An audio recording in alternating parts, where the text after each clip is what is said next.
Namaste everyone, my name is Tara. Today I am going to teach you Shashankasana, which is known as a rabbit pose, also known as a moon pose. Shashanka means in Sanskrit moon and rabbit also.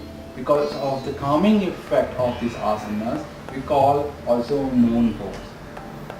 So let's go further into the practice. Today I will take you step by step into the pose, but before going further into learning, the contraindications must be known. So the first and most important, if you have a knee injuries, please avoid this pose. You can hurt yourself more.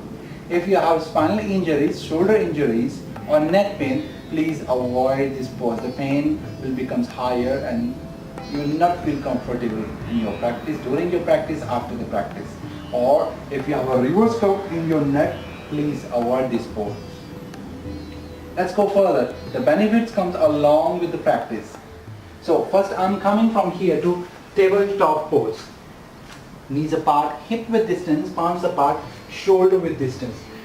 Maybe you are here with tucked foot. Now you need to extend your ankles back, pointing toes back, and pressing the both top of the both feet down to the mat. Now from here, move your palms in underneath your shoulders. Stretch with shoulders underneath your shoulder. Now from here, slowly move your head down to the mat. And placing the front of the head down, not the crown, not the forehead, front of the head down. Front of the head down to the mat. Now from here, I'm going to push through my palm and start rolling my buttocks under slightly and pushing my hips forward. Pushing my hips forward. Nice. Now I can see the round back. My vertebrae are opening in opposite directions.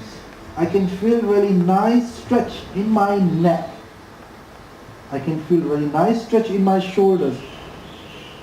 So releasing the necks, releasing the shoulders, and giving a flexibility in upper back area. And I can feel a little stretch in my glutes. It's releasing the sciatic nerves. Now to hold the pose, I'm closing my eyes and taking few breaths, which gives a calming effect to the brain. If you are here able to hold the pose, you can extend your one arms behind and hold your calf, another arms behind and hold your calf. For beginners, sit down on your heels, placing forehead down, extending arms back, and then pressing the top of the foot down. But if you have a reverse curve in your neck, forward shoulders, so this variation is better for you. Placing forehead down, not placing the top of the head down, placing forehead down to have safe practice. Steps are important to getting into the pose. The contraindication you must follow to have a safe practice. So, have a safe practice, enjoy.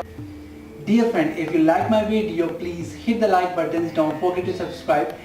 Share your comments below. Thank you. Namaste.